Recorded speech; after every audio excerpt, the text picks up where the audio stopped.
Bonjour à tous et bienvenue pour cet épisode numéro 26 du Basket Lab, le laboratoire du jeu. Alors, aujourd'hui on va un peu laisser de côté les stats et même notre casquette de scouting, qu'on a pas mal utilisé récemment, pour parler de D'Angelo Russell, de Brandon Jennings ou de Tyrese Maxey. Aujourd'hui, on va parler de tactique à bien plus grande échelle, puisqu'on va discuter du rôle très important du low man défensif.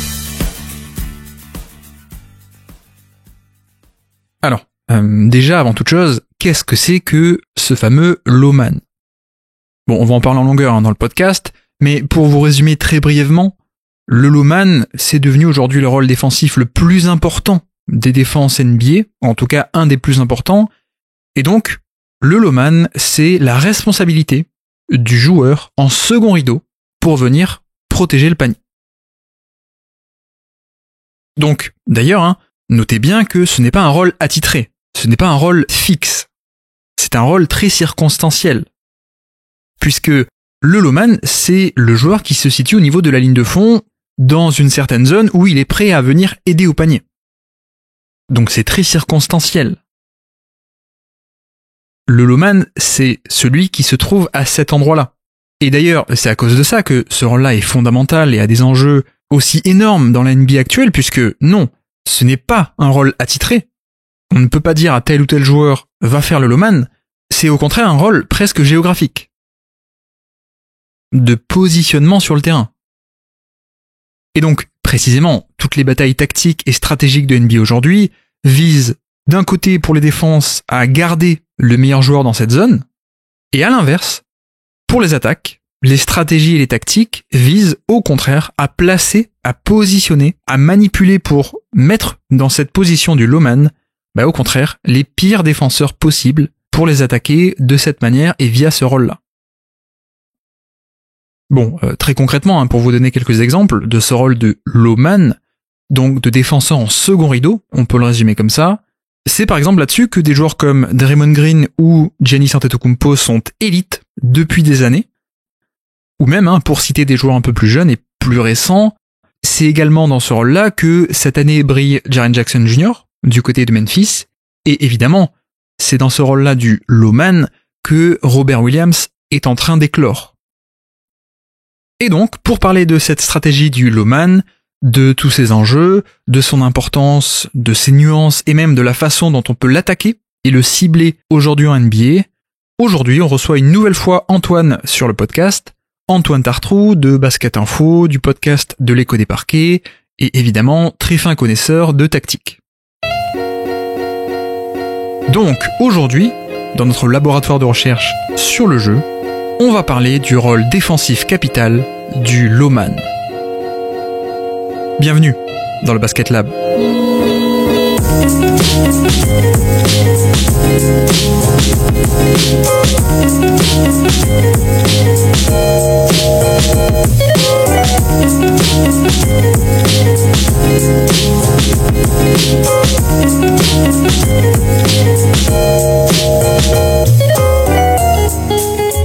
Donc on se retrouve pour faire un épisode tactique, et pour ça on reçoit Antoine encore une fois. Salut Antoine. Ça va toi ? Ça va. Est-ce que j'allais dire t'as pas d'actu, mais si en fait on a une actu tous les deux puisque l'Écho des Parquets a un peu repris quand même.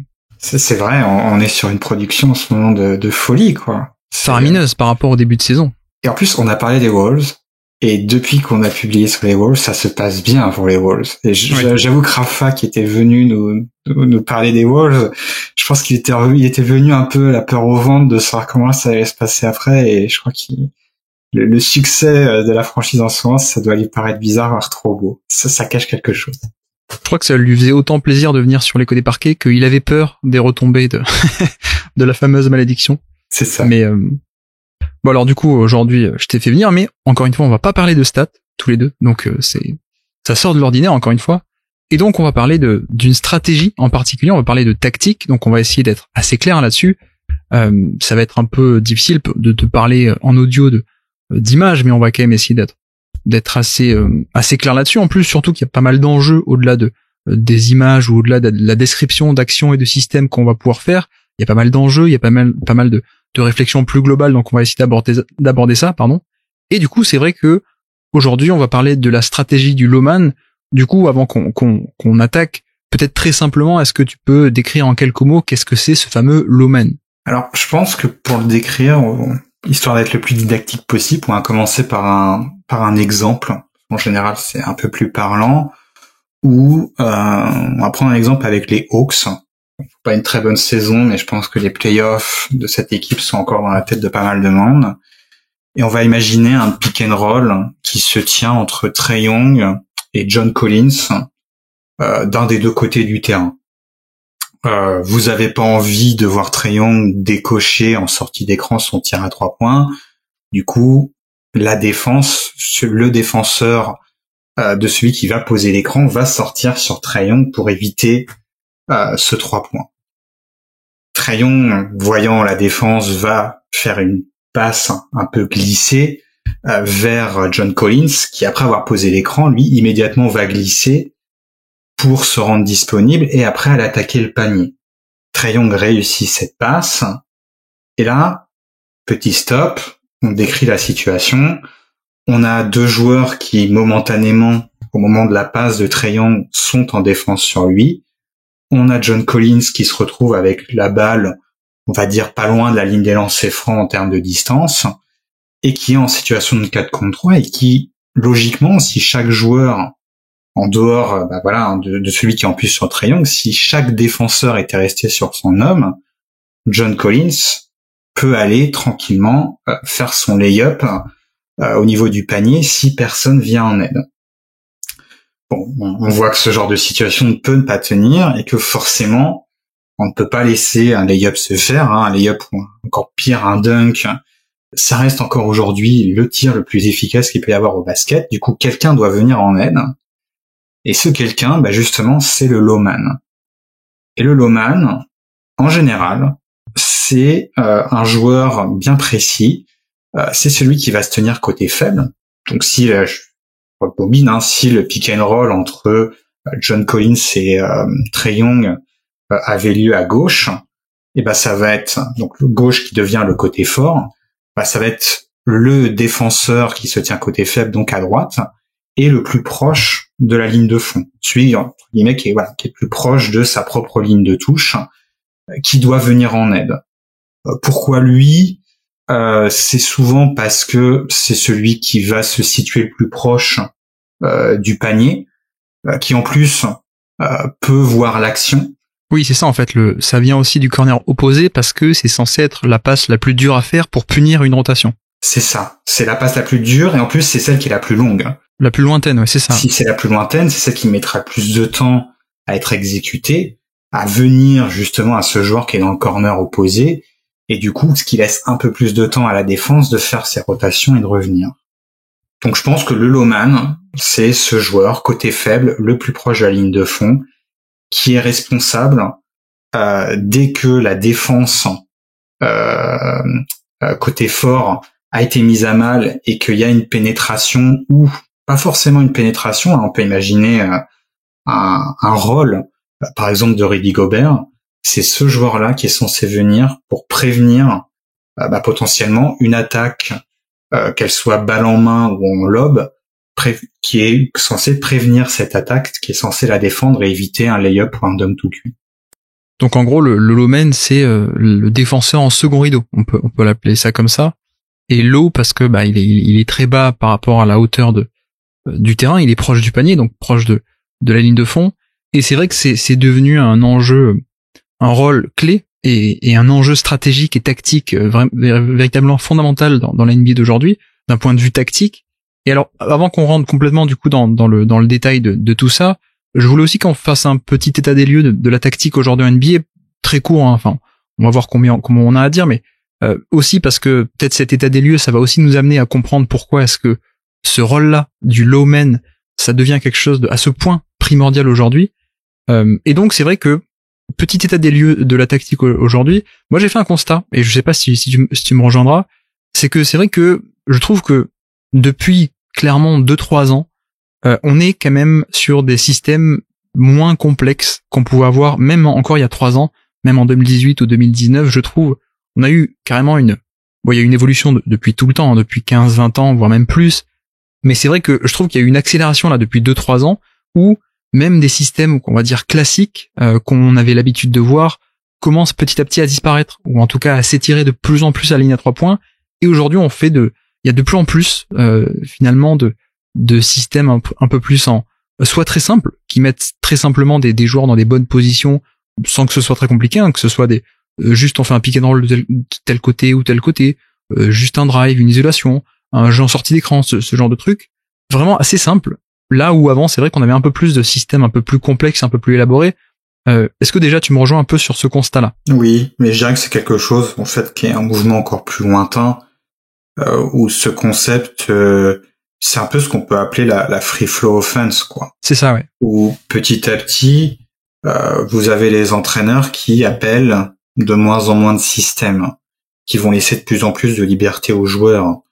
Je pense que voilà, un Steve Kerr du côté des Warriors, ça a été l'une de ses marques de fabrique, où on installe 3, 4, 5 préceptes offensifs, et après on fait confiance aux joueurs, qu'ils soient les joueurs balle en main ou ceux qui vont poser les écrans et de côté faible, de faire les bonnes lectures, avec ces grands principes de faire les bonnes lectures, et en se disant, on va dire, donner cette confiance aux joueurs, d'avoir toujours cette lecture en permanence, et peut-être quelque chose qui est plus efficace que de sortir, voilà, c'est l'exemple opposé, c'est Rick Carlisle, hein, exemple récent, qui voilà voulait lui annoncer à chaque fois que son meneur remontait la balle, annoncer le système avec lequel il avait envie d'attaquer, quoi. Un peu à l'ancienne, quoi, finalement, lui qui vient un peu de cette école-là. C'est ça, et que de se dire est-ce qu'en fait en responsabilisant les joueurs, en leur disant voilà, vous avez un cadre, vous êtes un peu libre de faire les bonnes lectures dans ce cadre, est-ce que c'est pas mieux que d'imposer, alors voilà, s'il se passe ça, toi tu vas aller là, mais si ton défenseur est là, tu dois aller là, qu'à ce moment-là, l'autre joueur qui est aussi côté faible doit faire, bref, ça fait un peu des trucs à rallonge, et ça n'incite pas les joueurs à avoir une meilleure lecture et réagir en fonction, quoi. Et plus globalement, pour le contexte historique, on peut, je pense, les remonter quasiment jusqu'à Mike D'Antoni et l'époque de ses Suns, où il y avait déjà cette idée, quand vous avez un générateur d'attaque comme Steve Nash, ne pas aussi les brider et leur laisser toute la marge de manœuvre, parce qu'au final, une fois que le cadre est posé, c'est sans doute eux qui sauront le mieux l'attaquer derrière. Oui, parce que à la fois les systèmes même les systèmes annoncés sont assez simples finalement, mais c'est vrai que comme tu dis, il y a aussi cette notion de, alors selon les équipes, hein, ça peut varier, mais on peut avoir des équipes qui sur la majorité du temps, 4 fois sur 5, la balle remonte et il n'y a pas de système vraiment annoncé, quoi. C'est vraiment juste ça vient comme ça vient, quoi, presque. Et c'est aussi une conséquence mine de rien du spacing, en fait, je pense, hein, je sais pas si tu me rejoindras, mais le fait d'avoir de plus en plus d'espace, et c'est vrai que sur ces 2-3 dernières années, on est un peu arrivé au paroxysme de ça. Le fait d'avoir autant d'espace, il n'y a pas besoin finalement d'avoir beaucoup de complexité dans les systèmes, pour mettre des joueurs dans des bonnes positions, quoi, finalement. Et c'est un peu du coup je pense, là on atteint le paroxysme de ça, cet espace qu'il y a plus besoin de faire grand chose pour l'exploiter, quoi, finalement. Donc ça se repose à la fois sur ce spacing et on se repose sur le talent des joueurs individuellement, et où finalement on n'a plus besoin de faire des cuts dans tous les sens, de faire des renversements de jeu, de faire des systèmes très complexes qui peuvent prendre 10 ou 15 secondes à mettre en place. Juste on les met dans des bonnes positions, on les met sur un pick and roll, on les met là où ils savent faire, sur un drive, etc. Et tout se repose sur la capacité du joueur, soit avec son talent à aller marquer, à mettre le panier, soit au contraire avec son decision making, sa prise de décision, à savoir appréhender justement tout l'espace et à prendre la bonne décision si justement il y a des aides ou ce genre de choses, quoi. Donc c'est un peu une évolution qu'on voit quand même depuis vraiment, je trouve, 2-3 ans, bien plus qu'avant. Même moi qui aimais bien faire des petites vidéos sur des systèmes par-ci par-là. C'est vrai que j'en fais beaucoup moins cette année ou depuis 2 ans, mais aussi parce qu'il y a beaucoup moins de systèmes reconnaissables un peu complexes, quoi, qu'on pouvait avoir il y a 3, 4, 5 ans. Donc c'est un peu aussi pour ça.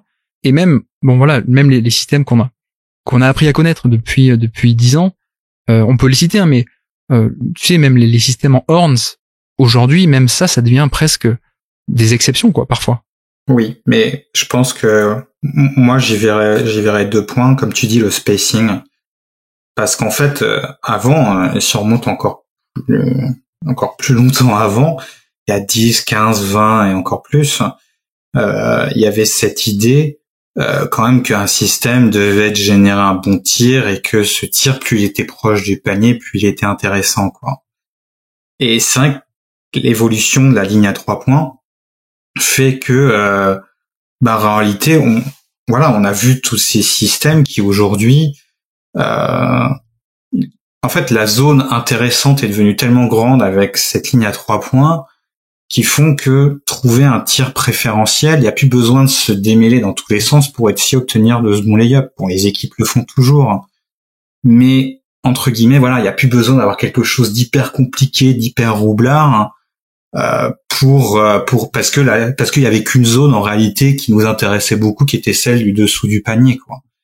Et là, les zones intéressantes sont devenues tellement importantes, l'espace est tel à couvrir que vous n'avez pas besoin d'affaire un enchaînement complexe de 4-5 mouvements pour obtenir un tir qui peut être valable, quoi. Et la deuxième chose aussi, c'est, et qui revient un peu à ce côté free flow, laisser la liberté aux joueurs, c'est il y a pas mal d'observateurs qui disent, mais au final, un système hyper complexe et tout, original, c'est quelque chose de fondamentalement surcoté. Oui. Il faut mieux un système simple, mais avec une très bonne exécution, où le timing des joueurs est excellent, plutôt que quelque chose que très compliqué, où déjà vous enchaînez des timings qui doivent être très difficiles, et où si elle commence à faire une mésentente, ça peut mettre à plat toute votre action, et vous invitez en fait vous responsabiliser un petit peu moins les joueurs, justement à faire attention à ces timings et à exécuter au bon moment, quoi. Donc je pense que il y a cette idée aussi de mettre en exergue l'exécution plutôt que je sais pas, un désir de coach de faire quelque chose qui vraiment quand ça va apparaître sur internet avec les explications qui vont être décryptées, on se dira la vache, c'est impressionnant. Et il y a de plus en plus de monde qui dit ce genre de choses. C'est notamment, je pense, à tous les systèmes en sortie de temps mort. C'est là, en général, les coachs font plaisir avec plein de trucs compliqués et tout. Ouais, sauf que c'est juste en sortie de temps mort, mais que, au final, ce qui importe, c'est que sur les 100% de tes possessions offensives, tu sois capable de faire une bonne exécution. Et on en revient, inciter les joueurs à faire les bonnes lectures, à faire les bons enchaînements sans que ça soit trop compliqué. C'est sans doute plus efficace que de répéter 6 fois dans le match votre système hyper compliqué. D'autant que tu parlais là des systèmes en sortie de temps mort. Même là, finalement, on a de moins en moins de systèmes gadgets, un peu même dans ce domaine-là du jeu, parce que justement, comme c'était là où on savait qu'il allait avoir un système un peu gadget qui allait sortir avec un petit, un truc un peu sophistiqué. L'adaptation aussi, pareil, depuis quelques années, et de plus en plus, je trouve depuis 2 ans, c'est que quelque chose qui s'est généralisé, c'est de faire une défense de zone, finalement, et que du coup, très simplement, en faisant une zone, tu neutralises directement tout type de système un peu sophistiqué que les coachs aimaient bien exécuter en sortie de temps mort.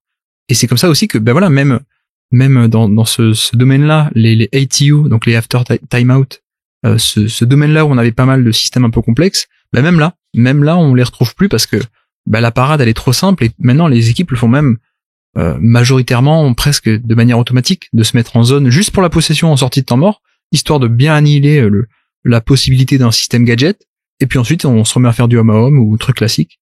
Donc même de ce côté-là, ça a un peu disparu. En tout cas, ça tend un peu à diminuer, on va dire. Mais c'est vrai que on a plein de systèmes qu'on a connus et qui ont été très florissants, même au cours des années 2010, je trouve. On parlait du système en horns, donc avec 2 joueurs en tête de raquette et 2 extérieurs dans les corners. Même ça, en fait, en termes de spacing, c'est plus suffisant. Souvent, on voit des nouveaux horns avec les joueurs qui étaient en tête de raquette. Maintenant, ils sont carrément à 3 points, carrément. Tout ce qui est la flex offense, qu'on a vu, évidemment, quantité incroyable aussi, même sur ces 10 dernières années. Aujourd'hui, on a plus tant que ça de flex offense en NBA. Tout ce qui est les floppy sets, donc les floppy, c'est des jeux en sortie d'écran, mais un peu complexes et multiples à différents endroits du terrain. Ça non plus, on le voit pas trop. Ou alors on le voit, mais à 3 points. totalement reculé à 3 points plutôt qu'à l'intérieur de la ligne à 3 points.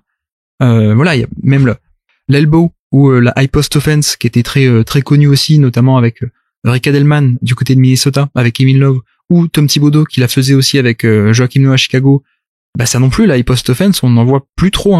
On a parfois des possessions un peu à l'elbow, mais avec plein de joueurs autour, au-delà de la ligne à 3 points, et on n'a plus tous les mouvements qu'on pouvait avoir autour d'un joueur au poste haut. Enfin bref, il y aurait plein d'exemples comme ça à citer.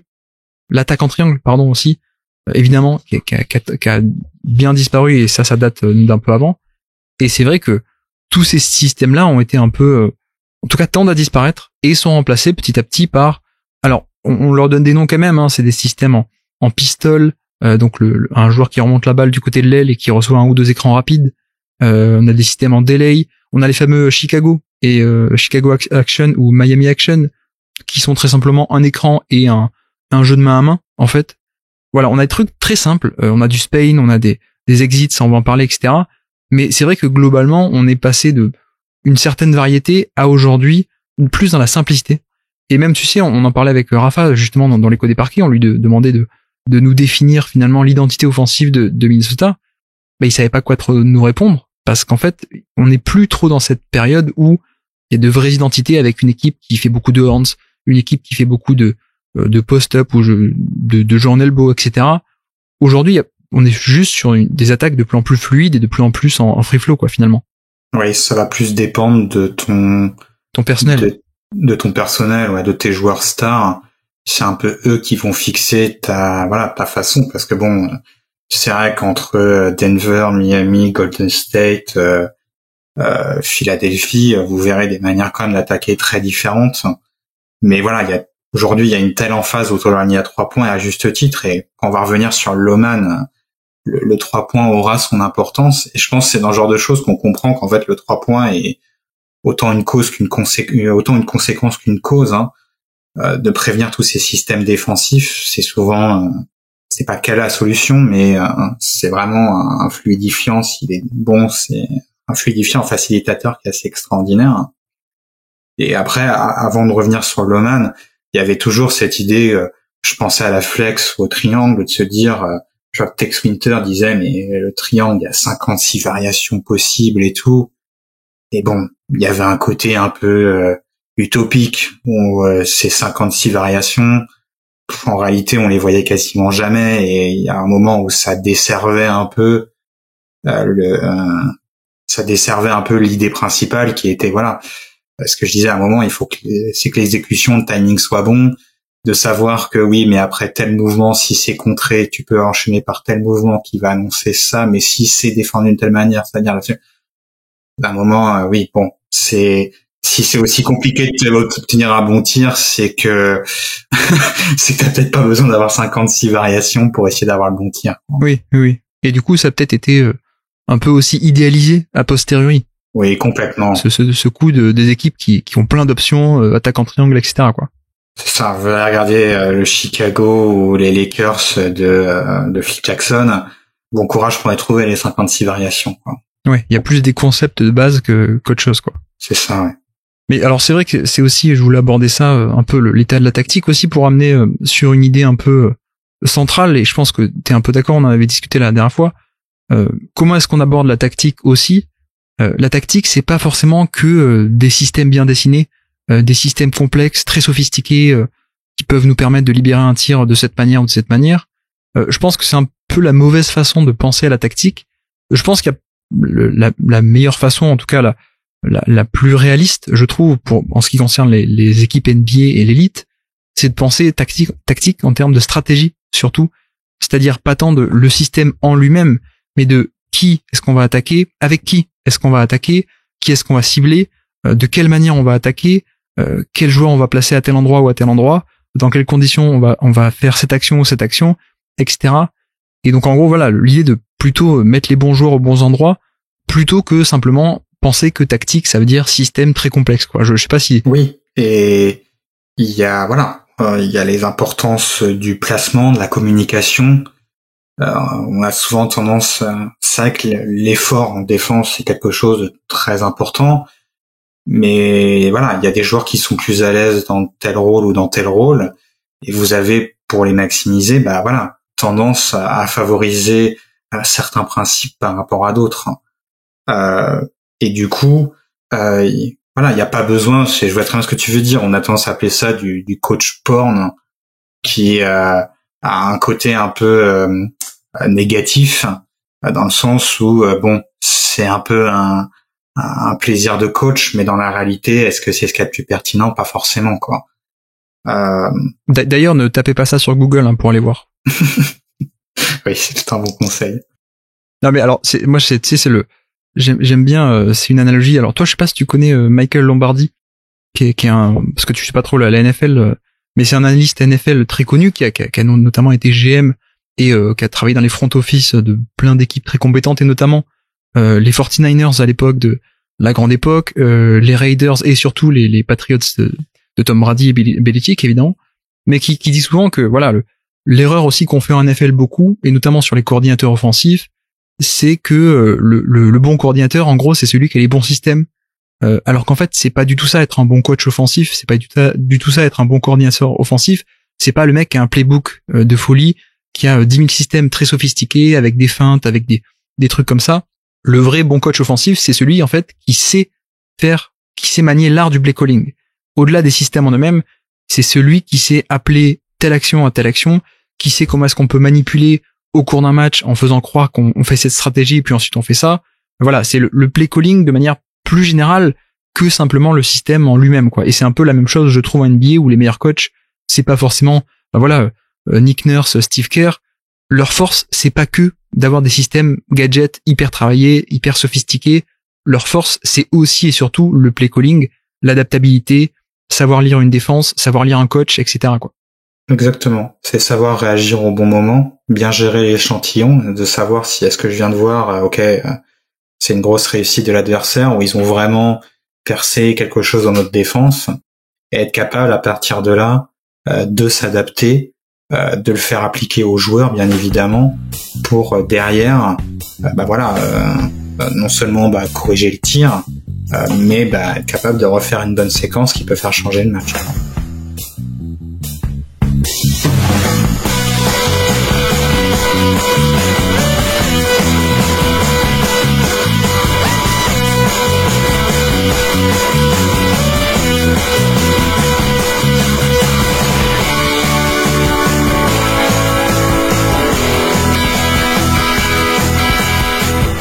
Et donc c'est pour ça que dans cet aspect de la tactique en tant que stratégie, en tant que savoir qui est à tel endroit et qui peut défendre à tel endroit ou qui peut attaquer à tel endroit, c'est vrai que du coup on arrive un peu à ce rôle clé aujourd'hui qui est le rôle du lawman, qui est véritablement un rôle fondamental, je trouve, dans la tactique aujourd'hui, parce que alors on peut aussi arriver à définir pourquoi est-ce que c'est aussi important. J'avais noté quelques raisons.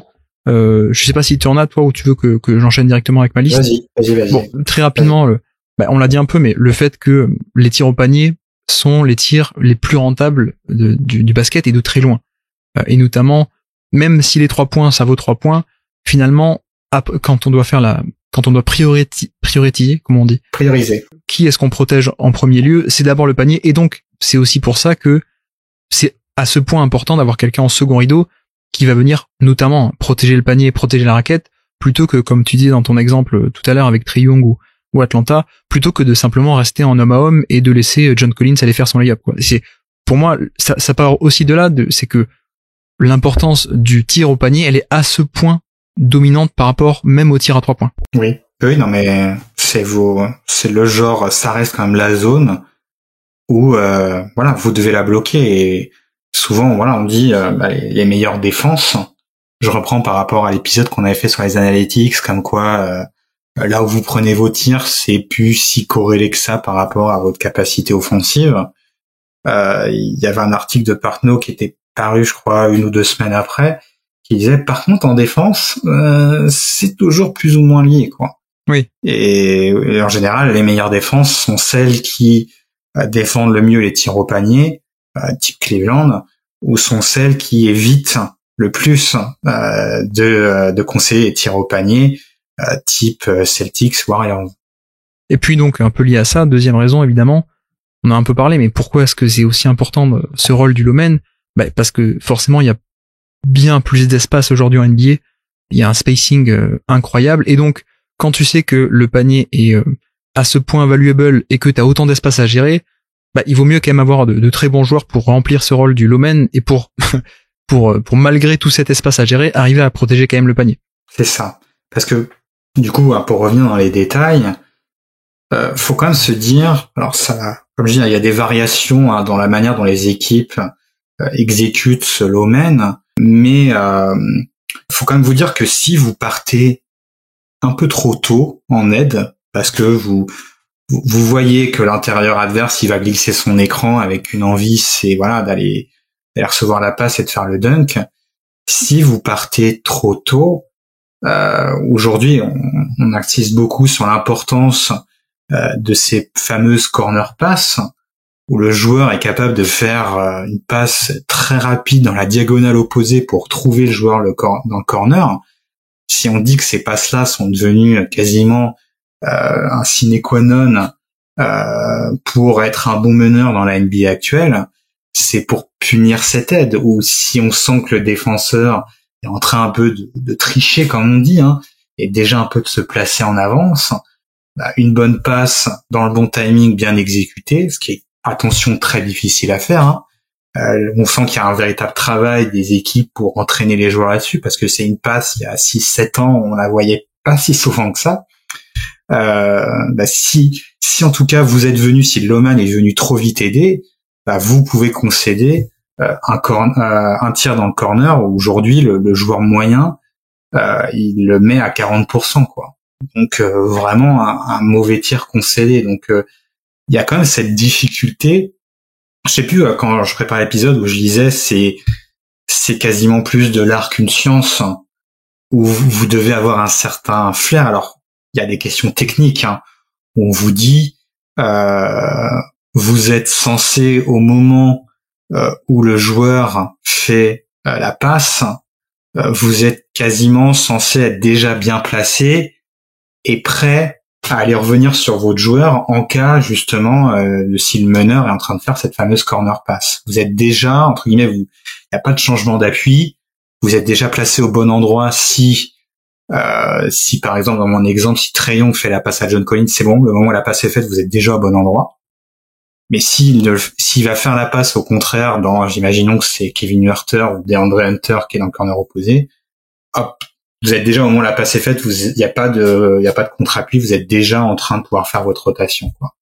Donc c'est vrai que avec ce spacing qui est de plus en plus important, on voit bien que ce low man, il doit bien couvrir quasiment la zone devant le panier pour prévenir la pénétration, le roll, le lob, mais aussi jusqu'au corner opposé, ce qui fait une zone particulièrement importante, quoi. Oui, c'est ça. Même si en général on donne la priorité au panier, il faut quand même, ça reste quand même un contre deux à gérer en côté faible, quoi, finalement. Et c'est vrai que même par rapport à cette question du spacing, je trouve qu'aussi le rôle est d'autant plus important que, faut se souvenir que même un coach défensif comme Tom Thibodeau, qui est arrivé avec des systèmes un peu nouveaux à l'époque, et c'était un peu ça qui a fait son succès d'abord à Boston en tant qu'assistant et ensuite à Chicago, la fameuse défense un peu en overload, qu'on essaie un peu de surcharger le côté fort. C'est comment dire, déjà à cette époque-là, début des années 2010 et fin des années 2000, il y avait beaucoup moins d'espace, donc de facto, en fait, il y avait des gens dans la raquette. De facto, il y avait soit des coéquipiers, soit des défenseurs dans la raquette pour un peu boucher l'espace. Ça, aujourd'hui, on l'a plus du tout, quoi. Faut vraiment se rendre compte de pourquoi est-ce que ce rôle-là est devenu, depuis quelques années, à ce point important. C'est parce que vraiment le paysage et la géométrie du court a vraiment changé de manière incroyable, et qu'avant, là où il y avait peut-être plus de marge d'erreur parce que l'espace autour du panier était toujours un peu occupé, et donc c'était plus aussi facile d'aller au panier. Là, aujourd'hui, c'est d'autant plus primordial que tu parlais de faire un peu être entre le rollman et le shooter. Il y a d'autant plus d'espace sur lequel il faut faire l'essuie-glace, quoi. Donc c'est d'autant plus difficile, et donc c'est d'autant plus important. C'est ça, oui. C'est exactement ça. Et je pense aussi un facteur qui fait que ça devient de plus en plus important, c'est on sent que ce rôle du lawman, suivant la manière dont vous allez défendre l'écran, elle est plus ou moins importante. dans un schéma classique, parce qu'on va voir, hein, il y a certaines variations suivant les franchises et un peu leur identité défensive. Mais si on prend une franchise classique, on sent bien que plus vous allez être agressif, si je reprends mon exemple de tout à l'heure, hein, plus vous allez être agressif sur Trae Young en sortie d'écran, plus vous allez laisser de l'espace potentiellement pour ce qu'on appelle le short roll, hein, cette idée que Clint Capela se démarque et puis après puisse aller attaquer le panier. Oui, forcément, plus vous êtes agressif, plus ce short roll dangereux. Plus John Collins aura de l'espace et plus il sera dangereux, quoi.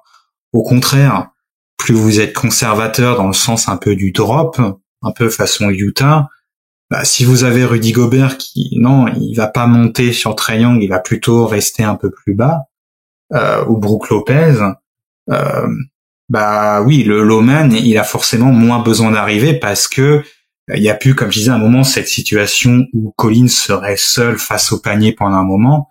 Non, il y aurait quand même toujours Rudy Gobert plus ou moins dans le coin. Oui, l'agressivité de ton low man doit être proportionnelle à celle de ton pick and roll, finalement. Exactement. Si t'as une couverture très agressive, il faut que t'aies derrière un low man aussi agressif et déjà bien en position pour couvrir, alors que si t'es plus traditionnel et moins agressif sur le pick and roll, tu peux te permettre d'avoir un low man et une défense en second rideau un peu plus lointaine, quoi. Exactement, oui. C'est voilà, du côté du Jazz, forcément le low man va être un peu moins responsabilisé. Il doit toujours un peu venir. Il a jamais un rôle qui est complètement nul, sauf dans certains cas. Mais voilà, forcément, il va être moins responsabilisé. Donc, c'est vrai que comme on voit aujourd'hui les équipes, alors c'est vrai que cette année on voit un regain un peu des schémas offensifs, mais je pense aussi à la défense en switch. On dit toujours, hein, comment vous attaquez une défense en switch, la première façon de l'attaquer, c'est de glisser vos écrans.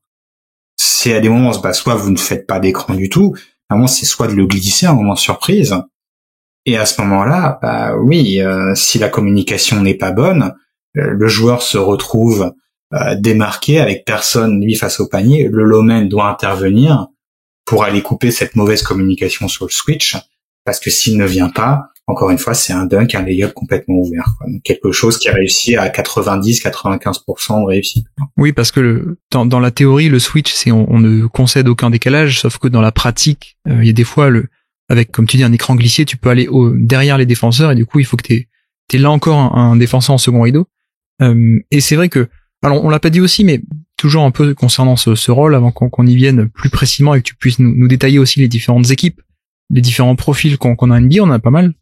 Ce qu'on peut dire aussi, c'est que, je sais pas si c'est paradoxal ou pas, mais bizarrement, en tout cas, de manière intéressante, c'est le low man, ça va être à la fois un domaine où on va avoir des défenseurs d'élite, parce que c'est un rôle hyper important, et donc c'est là-dessus que ça devient un rôle primordial, et c'est là-dessus qu'on va avoir de très très bons défenseurs.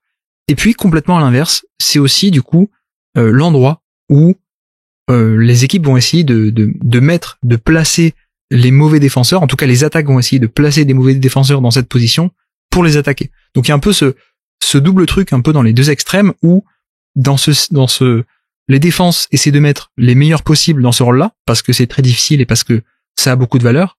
Et à l'inverse, l'attaque, elle va plutôt essayer de manipuler la défense pour attaquer via ce low-man de très mauvais défenseurs du genre Trae Young, Lou Williams, etc., quoi. C'est ça, oui.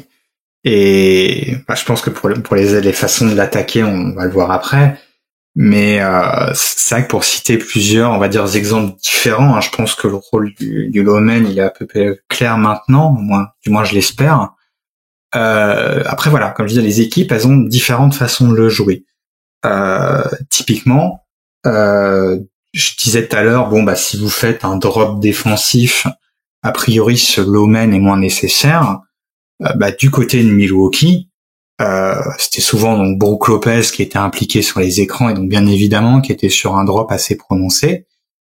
Mais il n'empêchait que souvent les Bucks aimaient bien avoir Giannis Antetokounmpo dans ce rôle du low man pour venir quand même en aide. Et c'est l'une des raisons où on disait les Bucks sont une équipe qui priorise au maximum la défense d'arceau. C'est moins le cas cette saison, attention, parce que Brook Lopez n'est pas là.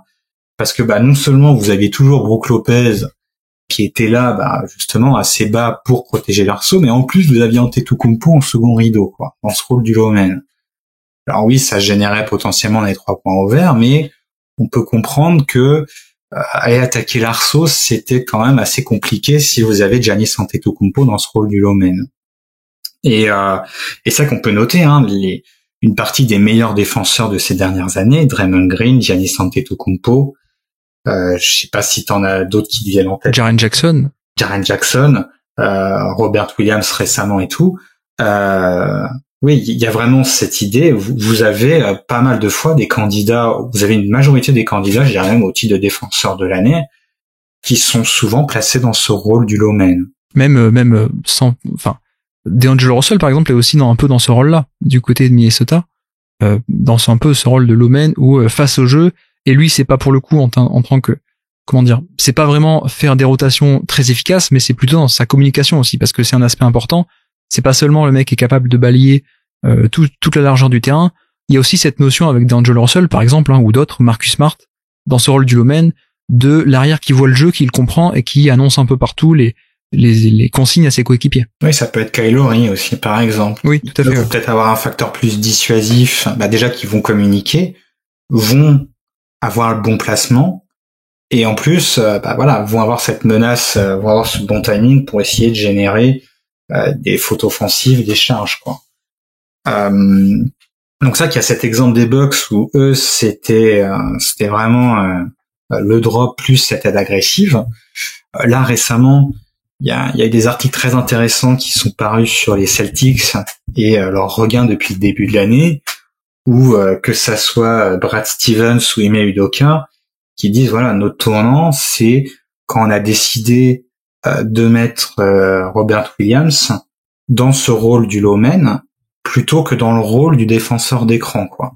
Essayer de faire en sorte que Robert Williams soit en permanence le low man, ce qui demande de switcher, hein, parce que pour le coup, ça devient quasiment une défense de zone, mais sur un certain, je veux dire juste pour un joueur qui est dans une certaine zone du terrain, quoi. C'est pas une zone sur, on va dire tout ce qui est côté fort ou tête de raquette, il y a pas de zone du côté des Celtics, quoi. Dès que son attaquant remonte ou s'éloigne, il faut que un autre des Celtics qui switch sur lui, comme ça Robert Williams peut rester proche du panier, quoi, et proche de la ligne de fond. Exactement.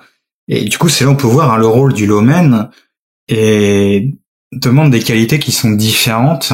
Souvent, ça se recoupe en termes de joueurs, mais c'est des qualités différentes que de défendre l'écran directement, quoi.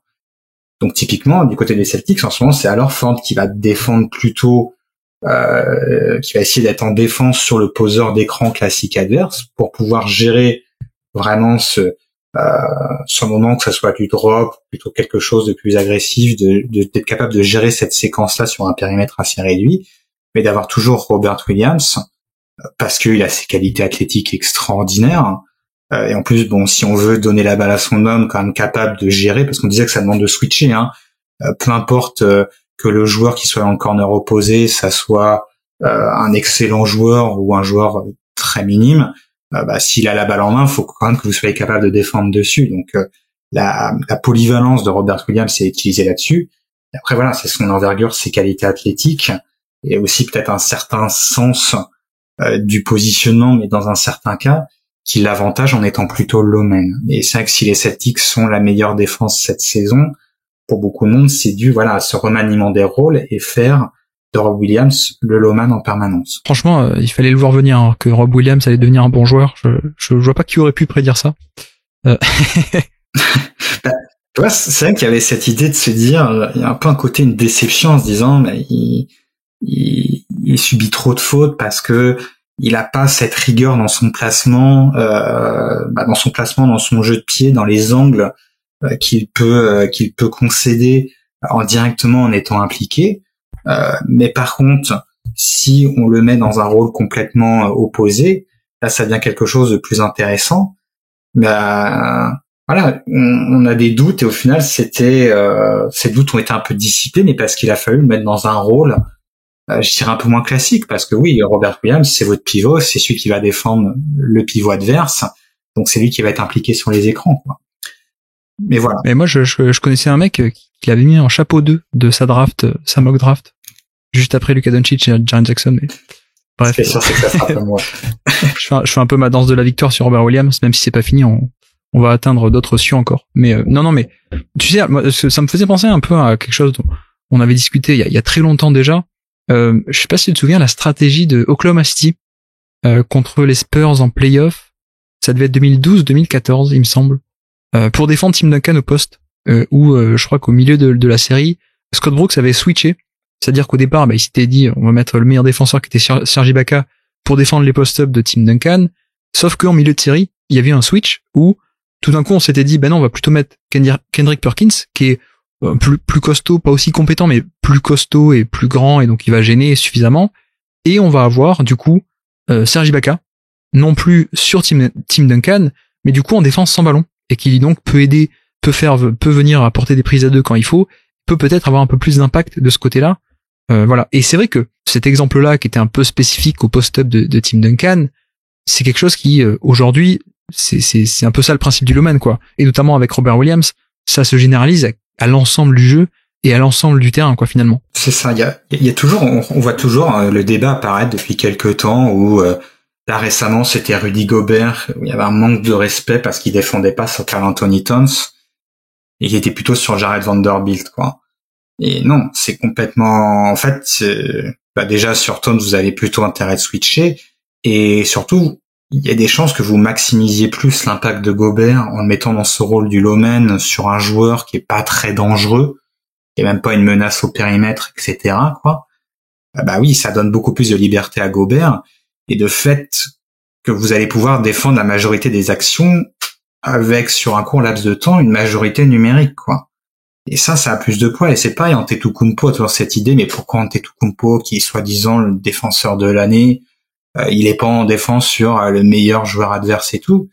Mais pareil, c'est dans cette idée que s'il est mis dans ce rôle un peu de libéraux côté faible, c'est pour essayer, que le joueur adverse, il sait que s'il va en pénétration, il doit passer son joueur, et en plus il a Antetokounmpo en second rideau derrière, quoi.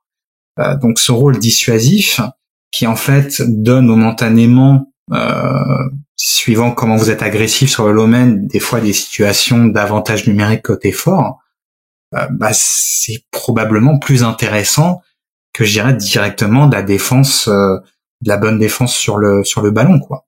Surtout qu'en plus aujourd'hui les attaques sont très fortes pour vous forcer à switcher, donc à perdre les responsabilités que vous vouliez en termes d'homme à homme. Mettre un joueur côté faible, vous avez plus de chances qu'il puisse être impliqué sur un maximum d'actions, quoi. Donc c'est vrai qu'il y a toujours ce débat, et pour moi c'est une méconnaissance clairement de la manière dont les équipes cherchent à défendre des avantages qu'elles peuvent générer, quoi. Tu penses pas que, par exemple, un duel entre Joel Embiid et Nikola Jokic sur un match, ça doit être ça le facteur crucial du MVP, par exemple? Oui, mais bon, voilà. Oui, c'est pas. C'est un peu la même idée, quoi. C'est un peu des idées un peu datées, je trouve. Le coup de, non, mais le bon défenseur, il prend le bon mec. Non, les qualités, elles sont ailleurs, elles sont différentes. Je comprends. Mais. Oui. Je veux dire, aujourd'hui, c'est vrai que voilà, si la majorité des équipes font ça, si elles ont décidé de faire ce déplacement, ce changement de rôle, de donner des périmètres différents à leurs joueurs, pour moi, c'est pas un hasard, quoi. Tout à fait. On parlait tout à l'heure du côté aussi, suivant comment vous êtes agressif sur le porteur de balle. Il y a deux exemples qui viennent immédiatement en tête, qui sont Denver et Minnesota. Tout à fait, ouais. Où vous avez cette idée, c'est pareil, Jokic et Towns, pour ce qui est de jouer un peu un drop classique ou les différentes nuances du pick and roll, c'est pas les plus à même, pour des raisons diverses, c'est pas les plus à même de bien gérer ce genre de situation. Donc je vous invite à aller écouter l'épisode sur les Timberwolves de l'écho des parquets, mais en les rendant plus agressifs, en fait on diminue leur rôle, et à l'inverse ça veut dire qu'on va responsabiliser bien plus le low-man. Mais quels sont les low-man dans les situations de Denver et de Minnesota? C'est Aaron Gordon et Jared Vanderbilt, qui sont c'est les meilleurs défenseurs de ces deux équipes, quoi. Et du coup, vous allez responsabiliser ces joueurs-là, vous allez responsabiliser vos meilleurs défenseurs dans des rôles plus importants, et en plus dans des rôles où ils sont plutôt bons, et où vous allez même, j'ai envie de dire, quasiment maximiser leur force, quoi. Donc c'est vrai que ce rôle du low-man, peut être très important, mais en réalité pour cacher les déficiences de vos pivots, quoi. Et d'ailleurs, Vanderbilt, c'est pareil, hein, c'est pas une foudre de guerre sur des pivots, sur des intérieurs en termes de défense, mais lui, son impact, c'est pareil, c'est la défense sans ballon, sur tout ce volume au périmètre. Tu parlais de Denver aussi, j'avais pensé à Paul Millsap à l'époque. Oui, exactement. Et même plus globalement à toute cette escouade de Denver qui était en second rideau de Jokic qui commençait à faire ses couvertures un peu agressives sur pick and roll. Il y avait Millsap, évidemment, qui était encore au top de sa forme, en tout cas, pas loin du top de sa forme, qui était très très très très bon dans ce rôle-là. Évidemment aussi, Jeremy Grant, qui était pas mal. Gary Harris, qui pour un arrière était excellent dans cette défense sans ballon. Et même, enfin, pardon, je suis obligé de le dire, mais Torrey Craig. Moi, je sais que, bon, c'est devenu... C'est le moment de le placer. C'est devenu un peu une blague, Torrey Craig, à quel point j'aime Torrey Craig, mais en vrai, on va arrêter de déconner là, 2 secondes. C'est pas un si bon défenseur que ça sur l'homme, malheureusement, et il est un peu, malheureusement, utilisé comme ça par ses coachs, c'est dommage, mais la vraie force de Torrey Craig, c'est ça, c'est le rôle du Lomen, et c'est la défense sans ballon. Il a jamais été élite en termes de défense sur l'homme, mais par contre, dans ces schémas-là de Denver, moi je me souviens que je l'adorais, mais pour sa défense sans ballon, et tous les petits détails qu'il faisait, c'était hyper intéressant, et dans ce même profil, évidemment, peut-être à un niveau meilleur, on est d'accord, un profil comme Robert Covington, c'est pareil, c'est ça sa force. C'est pas le fait d'être un méga ailier qui peut switcher sur tout le monde et qui peut éteindre tout le monde. Un stopper, c'est pas ça. Oui, c'est ça. Ça, c'est plutôt Anunoby, par exemple, on pourrait dire, ou d'autres profils comme ça. Covington, pareil, sa force, c'est la défense sans ballon, d'abord et avant tout. Et donc, quand tu vois que son coach à Portland, à l'époque, qui disait que c'est bizarre, il est pas élite comme il devrait et tout. Mais non, mais c'est parce qu'en fait, il est pas censé être élite sur la défense extérieure on-ball, quoi, en fait. Mais bref, il y a plein d'exemples comme ça. Il y a aussi du côté, le système de Milwaukee est un peu répliqué du côté de Memphis, je trouve. C'est aussi pour ça qu'ils sont allés chercher Steven Adams, il me semble. C'est pour pouvoir débloquer Jaren Jackson dans ce rôle du Lomen plutôt que de l'impliquer sur les pick and roll. Sur les pick and roll, il y a plutôt Steven Adams. Un peu la même chose du coup du côté de Cleveland. On a un peu cet avantage d'avoir ces 2 intérieurs protecteurs de panier de très haut niveau. Et quand c'est pas l'un qui est sur le pick and roll et du coup c'est l'autre qui fait le Lomen, tu peux avoir l'inverse. Donc c'est très intéressant de ce côté-là.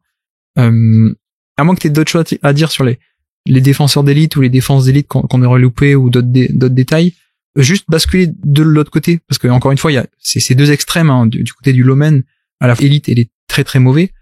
J'ai fait un podcast là avec Rafa sur le livre de Seth Partnow, et il y avait une idée dans ce livre qui développe, qui est assez intéressante, qui est l'usage défensif.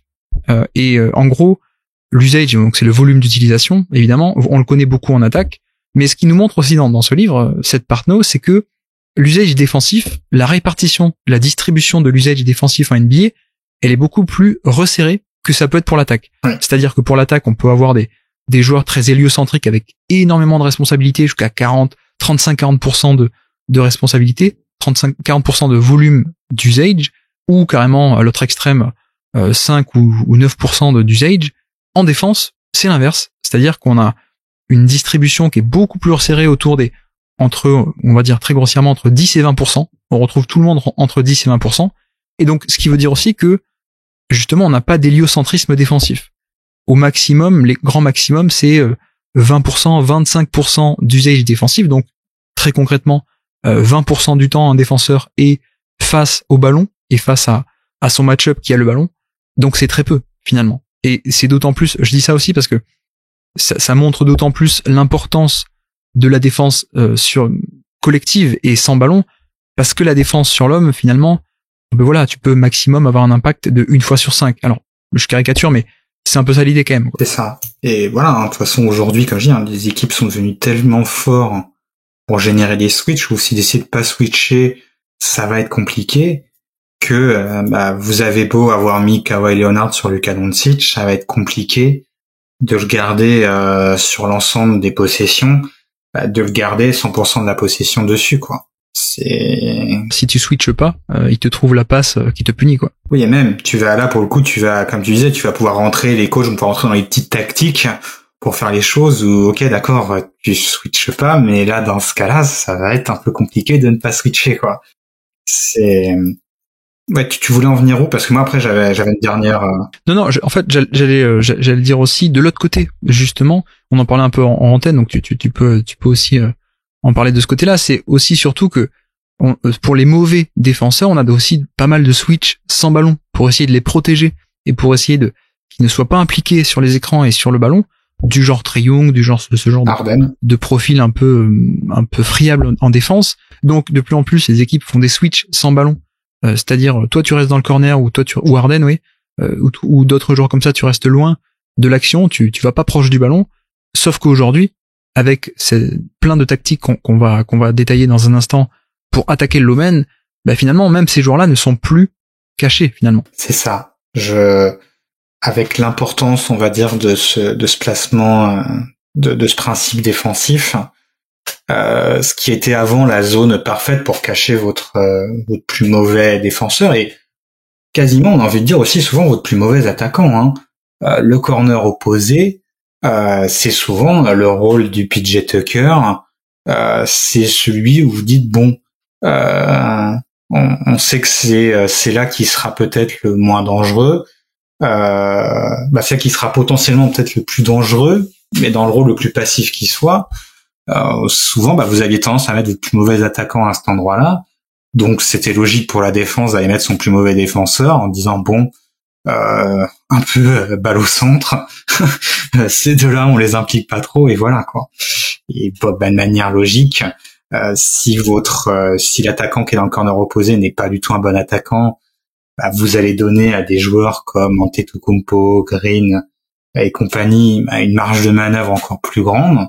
Et à l'inverse, le corollaire, c'est si c'est de vos plus mauvais défenseurs que vous mettez là, ça va être très tentant pour les équipes de faire des systèmes qui vont le responsabiliser au maximum, quoi.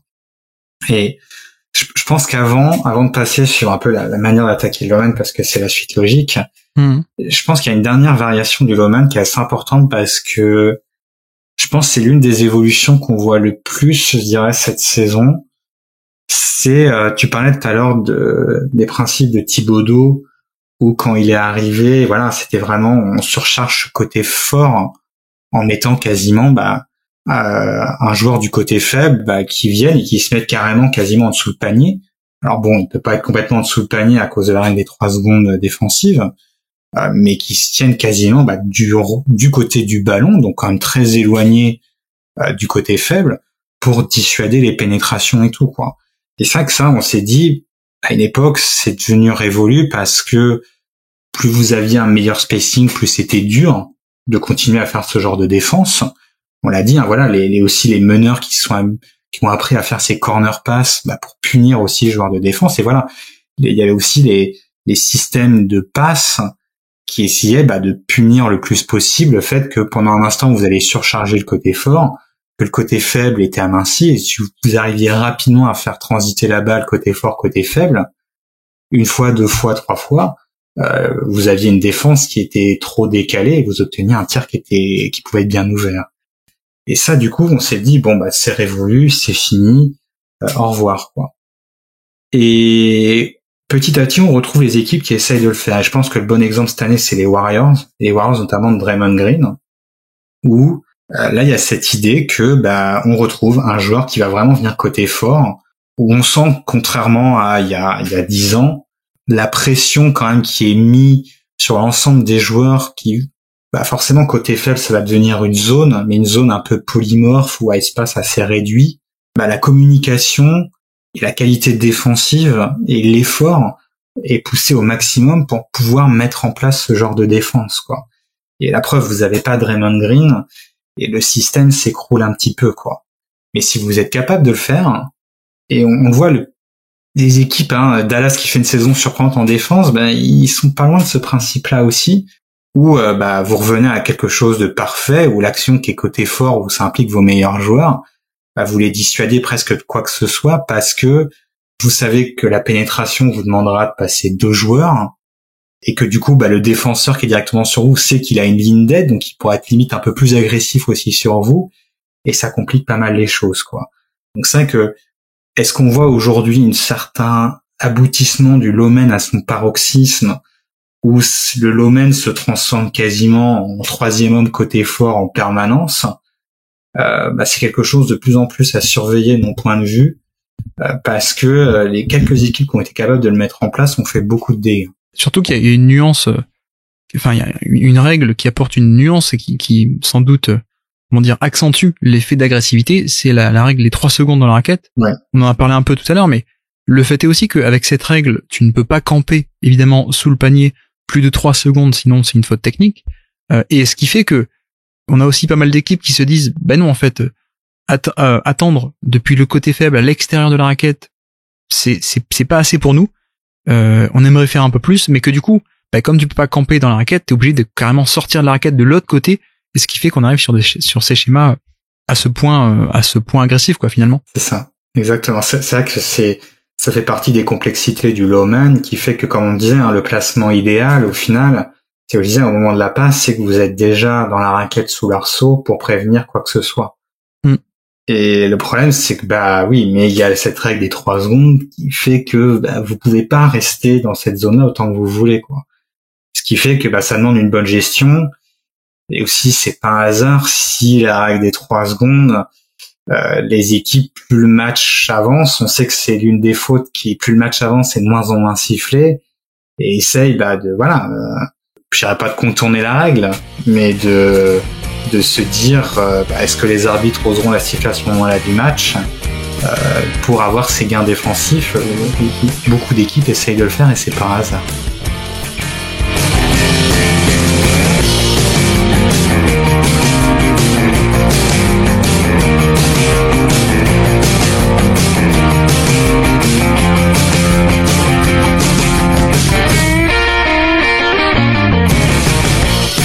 Du coup, on peut avancer et passer directement sur comment est-ce qu'on peut arriver à punir ce domaine. Alors, peut-être juste avant ça, nous on va pas y passer trop de temps là, on peut juste le mentionner et vous renvoyer à cet article, sauf si tu as envie qu'on le détaille, mais il y a un article qui est très bien fait d'un site qui est très bien fait aussi, dont tu nous avais parlé la dernière fois, dans tes recommandations. C'est le fameux blog, on peut dire ça comme ça, c'est même pas un site, de The Basketball Action Dictionary, qui est fait par quelqu'un qui écrit sur pas mal de concepts, Antoine. Oui, c'est vraiment, si vous voulez vous intéresser à la tactique et que l'anglais écrit vous gêne pas, je vous conseille vraiment d'y faire un tour. Essayez pas de le bouffez pas, enchaînez pas 3 articles parce que c'est pas forcément le plus digeste, et même c'est question de mémorisation, c'est pas l'idéal. C'est très très théorique, quoi, finalement. Ouais. Ça pourrait être écrit par Bielsa, quoi. En plus, ça rentre un peu dans les détails et les nuances, mais de temps en temps, je trouve que c'est vraiment très pratique parce que vous allez commencer à intégrer les concepts, voir les nuances à l'intérieur de ces concepts, et on parlait tout à l'heure de simplicité du jeu. Ça demande aussi pour les défenses une certaine complexité et une difficulté qui est assez importante. Et voilà, du coup, c'est très clair, et toute personne qui veut s'intéresser à la tactique, je pense que c'est le premier site que je recommanderais. Et donc, on répète, The Basketball Action Dictionary, qui est basé d'ailleurs, lui-même il le dit, c'est son inspiration, c'est l'ancien blog de Dylan Murphy, qui depuis, je pense, est retourné travailler pour une équipe NBA, qui s'appelait The Basketball Dictionary. Oui. Qui est toujours en ligne, il me semble, The Basketball Dictionary, qui est aussi, c'est pareil, très très bon, donc allez voir aussi. Et donc, il y a un article en particulier sur ce rôle du low man, avec, comme on dit, toute une théorisation très complexe. Lui, il pointe du doigt trois responsabilités dans le détail de ce que le low man peut faire. Il y a le rôle principal qu'on a dit sur pick and roll, le second rideau sur pick and roll, il y a cet aspect-là.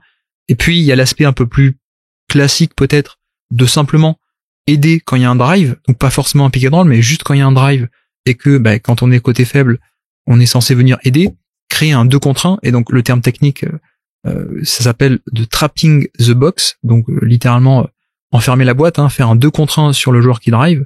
Bon voilà, c'est encore une fois un terme très technique pour quelque chose d'assez intuitif, mais vous pouvez aller lire aussi. Et puis un troisième qui est lié aussi à la responsabilité du low man sur des post-up notamment, donc vous pouvez aller voir aussi pour couvrir derrière des post-up. Voilà, et donc on passe directement à la suite de ça. Il renvoie aussi sur quelques articles que lui-même a écrits. Et donc, on arrive sur comment est-ce qu'on peut attaquer le low man.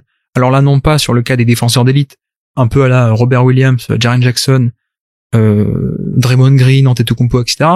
Là, c'est plutôt comment est-ce qu'on fait pour cibler un Lomen qui n'est pas très bon, pas un bon défenseur, du genre Michael Porter Jr., du genre Trae Young, etc. Et finalement, il y a quand même 2-3 techniques, voire même un peu plus, des techniques assez claires et assez simples. Je pense que déjà, avant même de rentrer dans la terminologie, il y a des fois, voilà, mettre simplement ces joueurs dans des rôles de low man, et ça peut être déjà très compliqué. Il y a un exemple qui m'avait vraiment marqué, moi, c'était celui de Michael Porter Jr. Où quand ce joueur joue, je crois que ça doit être sa saison de rookie quasiment dans la bulle, et Denver rencontre Utah au premier tour. Sophomore du coup. Peut-être sophomore, oui. Je sais pas, mais la première, c'est vrai, c'est peut-être pas la première année où il joue. Il a fait une saison blanche. En fait. Ouais, mais voilà, la première année où il joue, quoi. C'est ça, ouais. Saison de rookie officieux, je sais pas comment dire. Et bref, il y a le constat très rapide que quand il est sur le terrain, il se fait attaquer en 1 contre 1 et clairement, il arrive pas à tenir son homme.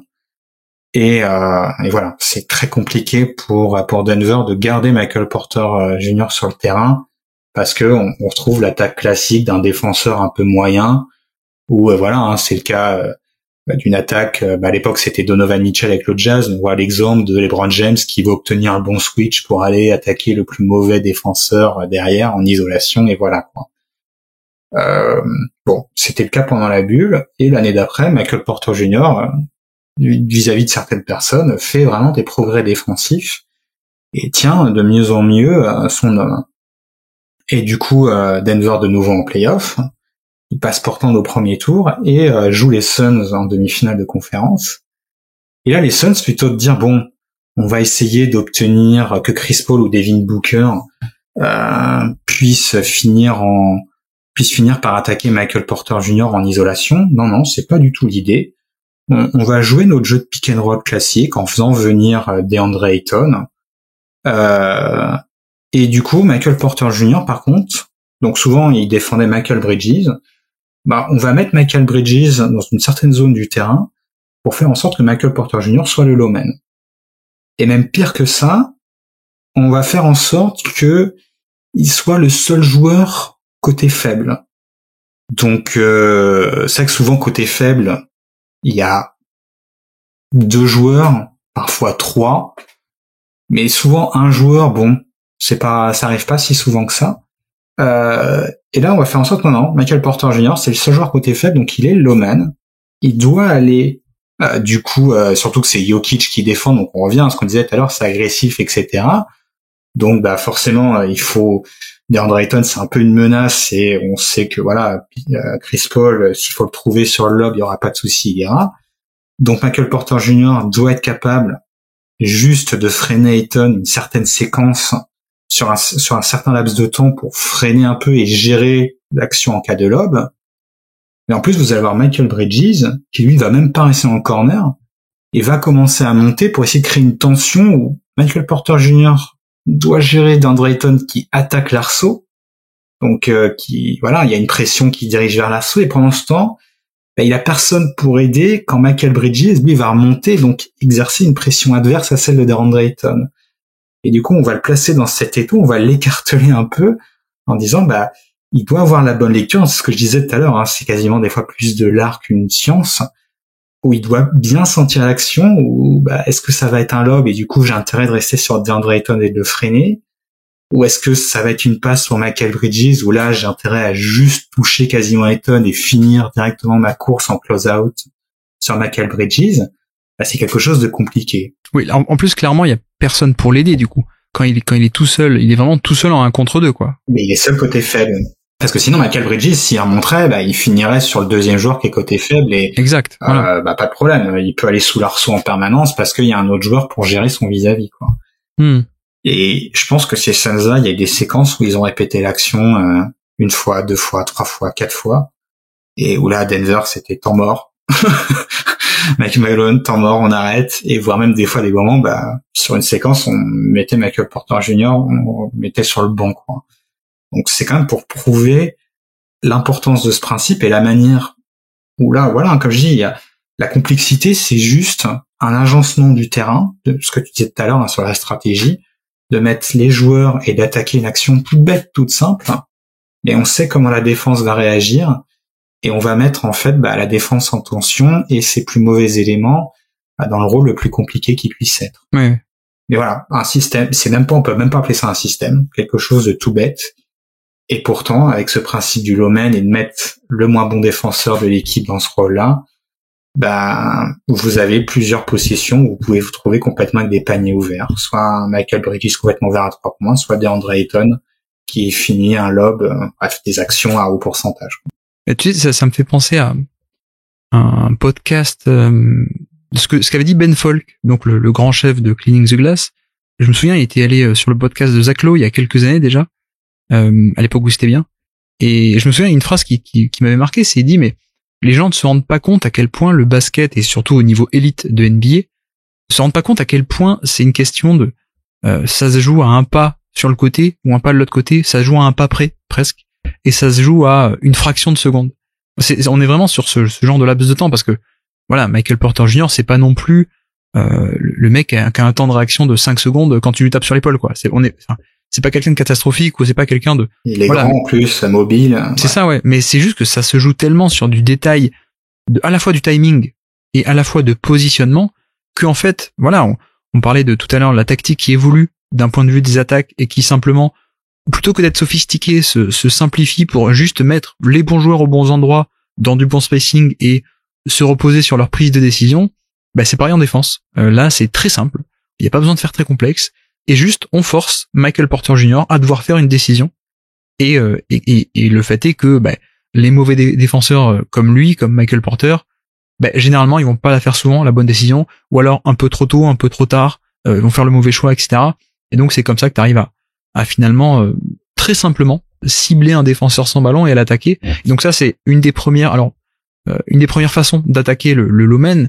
C'est donc le terme technique, c'est le fameux lift du joueur, donc de Michael Bridges en l'occurrence, qui remonte du corner vers l'aile pour justement, comme tu dis, mettre le low man dans une très mauvaise posture de 1 contre 2 certes, mais de 1 contre 2 où il y a beaucoup d'espace à gérer, quoi. Plutôt que de simplement coulisser latéralement du corner jusqu'à la peinture sur le côté, le fait est qu'avec ce lift, avec le shooter qui remonte, du coup oui, il est partagé encore plus en termes de hauteur sur le terrain et même en termes de distance entre les deux joueurs, quoi. Donc ça, c'est la première façon d'attaquer.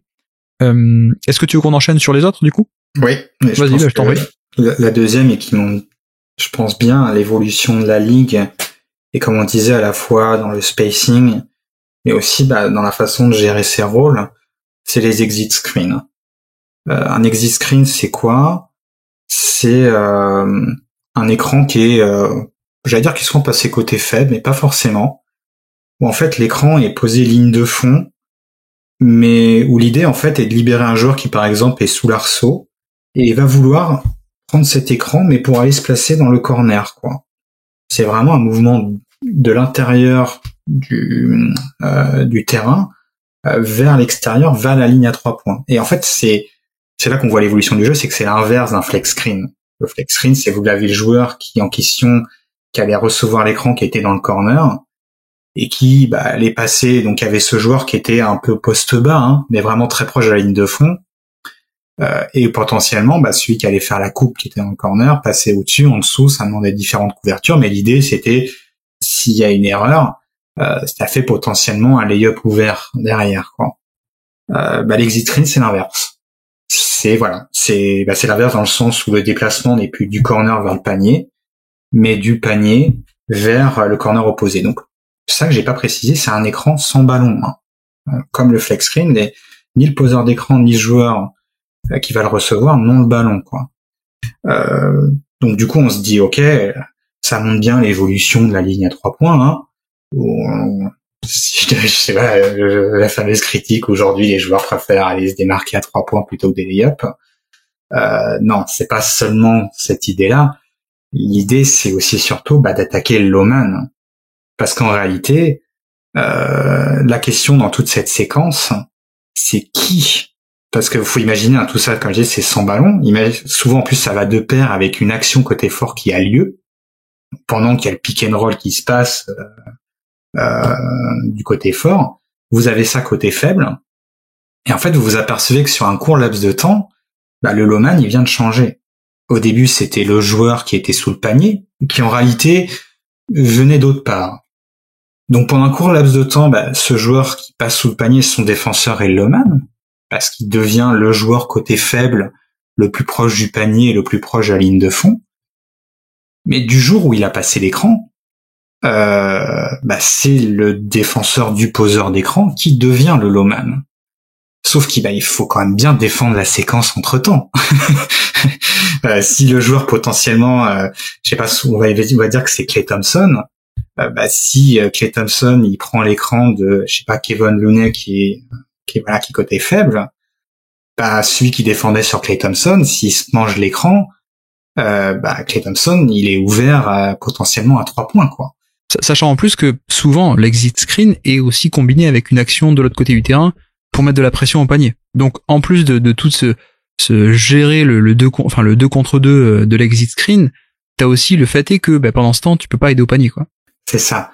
Les grands spécialistes, je pense là-dessus, je dirais que c'est Charlotte. Hein. Ouais. Où ils ont un fameux système, en plus c'est un spin pick and roll qu'ils font. Et en fait, celui qui d'habitude, la manière dont vous allez défendre le spin pick and roll, c'est tentant de switcher les 3.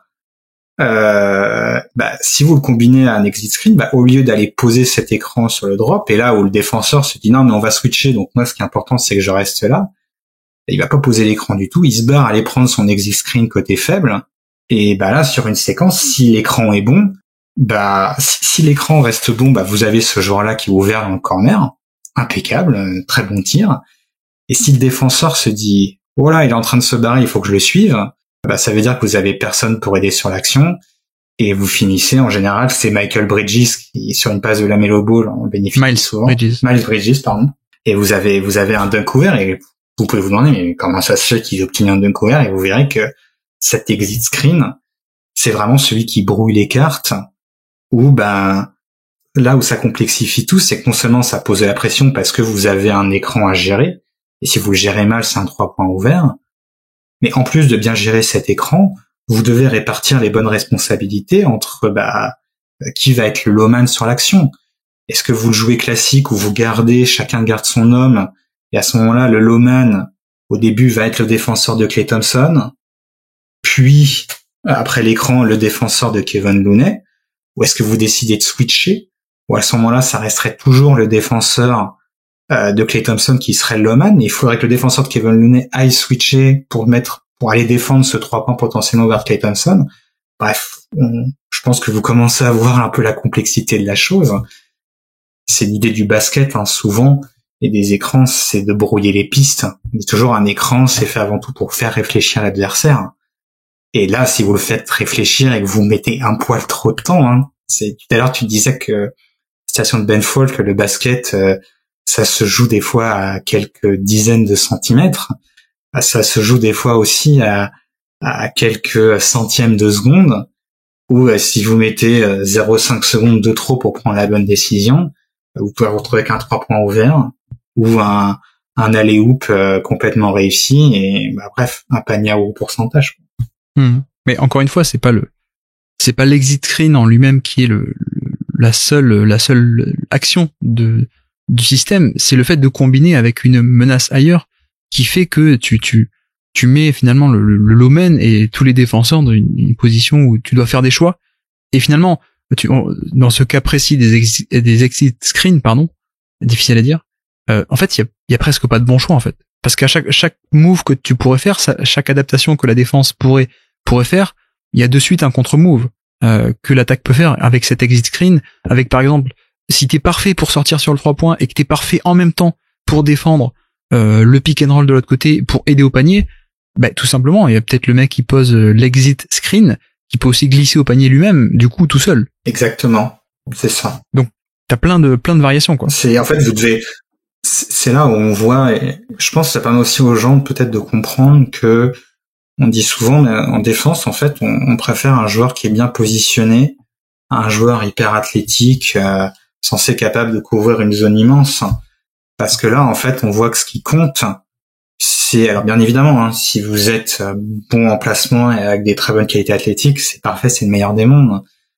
Mais là, on voit pour bien défendre ce genre de séquence, ça demande en réalité une anticipation et une très bonne communication.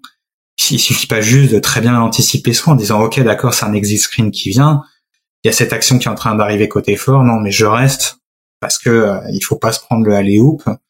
Donc c'est là où c'est un enchaînement de décisions et de bonne communication qui doit être fait, où l'anticipation et la bonne communication vraiment vont primer pour pouvoir bien défendre ce genre de séquence. Et pour le coup, moi je me souviens que James Borrego, il faisait ça à Charlotte déjà même sa première année, même quand Charlotte était nulle. Et c'est vrai que on parlait de l'évolution tactique en NBA, ça pour le coup, moi s'il devait pointer du doigt de manière assez certaine la plus grosse évolution, la plus concrète de ces 2 ou 3 dernières années, c'est les exit screens. Ça, clairement, j'arrive pas à le dire, hein, toujours pas, les exit screens, pardon, mais c'est clairement ça qui a littéralement explosé comme tendance et comme tactique et comme action, tout simplement en NBA. Depuis 3 ans, c'est ça. C'est quelque chose qu'avant on voyait pas tant que ça. James Borrego a été un peu un des premiers. Aujourd'hui, c'est vraiment un classique. C'est un classique que tout le monde fait. Même, voilà, tu parlais de Golden State, ils le font très souvent, notamment avec un principe aussi de le joueur qui reçoit un exit screen, d'abord lui-même il pose un écran. Notamment Stephen Curry, il pose un écran pour quelqu'un qui va ensuite faire le pick and roll, et puis ensuite lui-même reçoit un exit. Donc voilà. Dallas aussi, ce même système de James Borrego l'utilise à foison. Ils ont un système Dallas qu'ils utilisent tous les matchs et qui fait à chaque fois des merveilles. Et en plus, à chaque fois, on a des passes sublimes de la part de Doncic. Donc voilà pour le exit, à moins que tu aies d'autres choses à dire de ce côté-là. C'est ce qu'il faut bien comprendre, en fait, les exit screens, c'est pas qu'une nouvelle facette du 3 points, c'est vraiment surtout là pour attaquer le principe du low man. Parce que voilà, comme je dis, si vous le défendez de manière conventionnelle, en réalité, sur un certain laps de temps, le low man, il change de responsabilité. Et on disait avant, un low man important, c'est quasiment au moment de la passe, vous devez déjà être bien positionné. Mais si les rôles changent au milieu de la séquence, on comprend que c'est compliqué d'anticiper, d'être au bon endroit au bon moment et de respecter vos schémas défensifs et de prévenir l'attaque d'avoir un bon tir. Et que finalement, avec un exit, le 3 points n'est pas forcément le but en lui-même. Le but, c'est plus, de par cette action, de poser des problèmes. Après, s'il y a le 3 points, tant mieux. Mais c'est pas comme certains systèmes en stagger ou des floppy sets d'avant, où le but c'était vraiment de libérer un shooter en sortie d'écran. Là non, là oui, si y a le 3 points, il est là, on le prend. Mais le but principal de cette action, c'est de mettre la panique, en fait, côté faible, et de mettre la panique dans les rotations défensives. Exactement, c'est ça. Un peu dans la même veine, même si c'est pas, pour le coup, c'est pas un écran à proprement parler, mais un peu dans ce même principe. Moi, j'avais aussi ce qu'on appelle enfin, je sais pas trop comment on l'appelle, mais l'inversion des 2 shooters côté faible, notamment, c'est San Antonio qui le faisait énormément ça, et Miami le pratique aussi énormément avec Spoelstra, où tout simplement, plutôt que dans l'exit où t'as un joueur côté faible qui pose un écran pour un 3 points, simplement en fait c'était les 2 défenseurs côté faible qui changent de place. Par exemple, je sais pas, je dis n'importe quoi, mais qui c'est qu'on avait comme shooter à San Antonio avant? Il va y avoir Danny Green. Voilà, Danny Green et Bellinelli, les 2 qui changent de place au moment où il y a un pick and roll qui est en train de se faire de l'autre côté du terrain. Et donc, forcément, il y a des cas où, et même la majorité du temps, si le défenseur de Danny Green et le défenseur de qui c'est que j'ai dit, de Bellinelli, du coup, ils suivent le mouvement. Et aussi, ils sont focus sur ce switch, enfin, ils sont focus sur ce mouvement très subtil, hein. C'est juste, on change de position, hein. Moi, je suis dans l'aile, moi, je suis dans le corner et on échange, quoi. Il n'y a pas d'action, il n'y a pas d'écran. Mais le fait est que, du coup, ton attention est préoccupée par ce simple mouvement, et ce qui fait que, là non plus, il y a plus de low man, il y a plus d'aide au panier, il y a plus d'aide en second rideau, et du coup, le pick and roll qui se fait de l'autre côté du terrain, ça passe nickel, quoi. Une nouvelle invitation à switcher, en réalité. C'est vrai, voilà. Et si vous switchez l'action, en réalité, exactement. Il y a pas de souci, hein. Ce qu'on disait dans l'exemple de Robert Williams, non. Boston se pose pas la question, Robert Williams restera le low man, et du coup, il y a pas besoin de changer. Mais comme je dis, après voilà, hein. C'est vous switchez loin du ballon, donc si la balle arrive, vous devez être capable de gérer ce switch sur le point d'attaque. Voilà, hein, si c'est un excellent joueur qui reçoit la balle, vous devez être capable de le gérer parce que vous avez switché entre-temps. Oui, c'est ce que j'allais dire, c'est que mine de rien, cette technique, on la voit de moins en moins être redoutable parce que il y a cette espèce de d'idée maintenant que, comme tu dis, avec Robert Williams, avec Draymond Green, Antetokounmpo, maintenant on se préoccupe pas tant que ça des match-up individuels, et c'est juste le low man il zone globalement tant qu'il peut, il zone, et donc voilà. Et du coup on peut passer à d'autres manières d'attaquer le low man. Sur quelle direction tu veux partir? Je pense parce que c'est un peu dans la même idée que l'exit screen, mais c'était peut-être à la mode avant, et ça le perd peut-être un peu parce que c'est quelque chose qui est un peu plus téléphoné. C'est le fameux hammer screen, où pendant longtemps, pareil, du côté de San Antonio, c'était un peu le système en sortie de time-out pour obtenir un 3 points, quoi.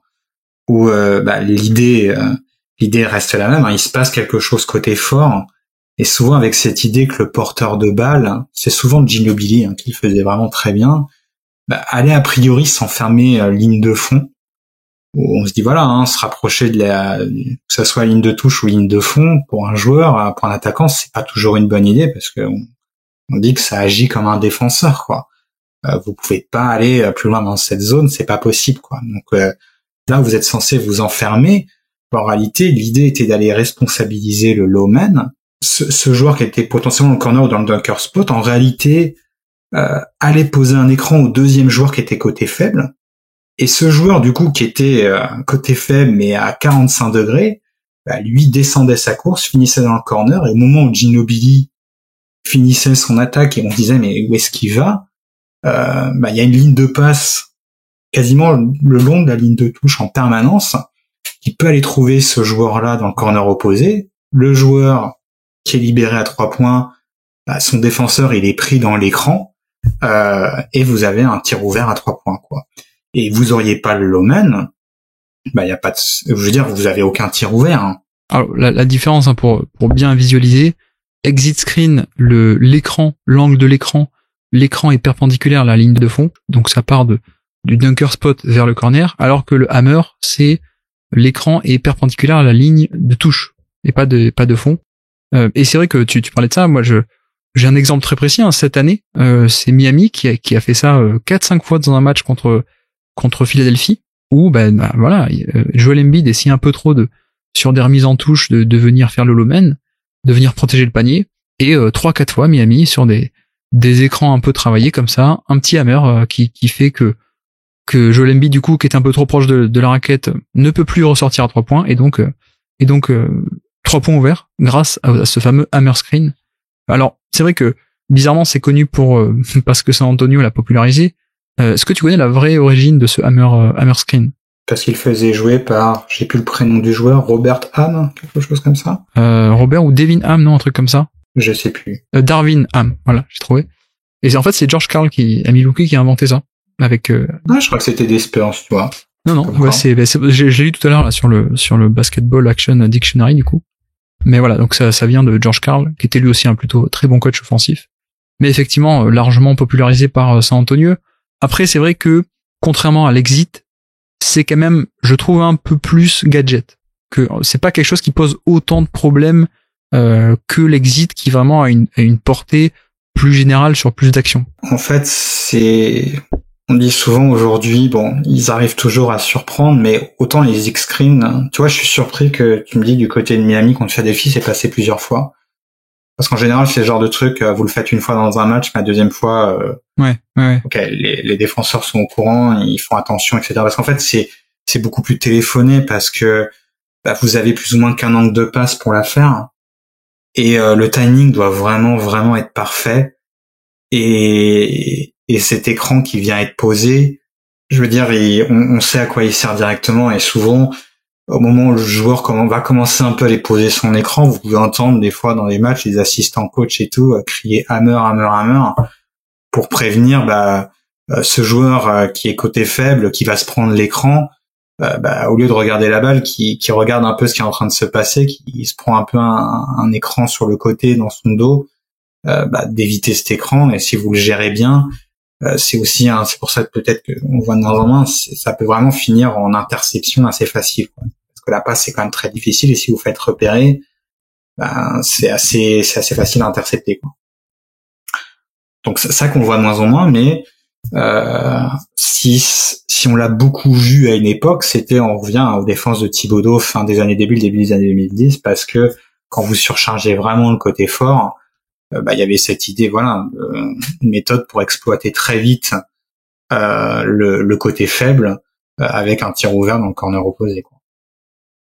Et donc on peut passer au dernière technique, à moins que t'en aies plus qu'une seule, mais notamment la dernière technique, c'est le fameux roll and replace. Ouais, là on arrive un peu plus dans ce qui est des cuts, où au moment où vous allez avoir justement un pick and roll qui va se faire, le joueur qui est le low man, qui devrait être le low man, peu importe qu'il soit dans le corner, dans le bunker spot opposé, il va remonter tête de raquette, quoi. Donc si c'est fait notamment un petit peu en avance, avant qu'en fait si le défenseur suit l'attaquant qui était dans le corner opposé, il remonte en tête de raquette, si le timing est un peu allé trop tôt, en fait il est en parfaite position pour aller bloquer le lob, le roll, le short roll, tout ce que vous voulez. Par contre, si c'est fait un peu en avance, on revient un peu à ce qu'on disait tout à l'heure sur le système de l'exit screen, où en fait vous êtes juste en train de changer au moment clé qui est en train d'être le low man, parce que c'est du coup l'autre joueur qui est côté faible, mais le plus proche encore de la ligne de fond, qui s'attendait pas, qui avait pas anticipé, qui tout d'un coup devient le low man. Donc ça que vous avez là dans son article, il appelle ça le roll and replace. Et voilà, c'est qu'en Europe, on va retrouver un peu des shallow cuts qui sont, vous la regardez, un cut du corner opposé à la tête de raquette. On a envie de se dire pourquoi.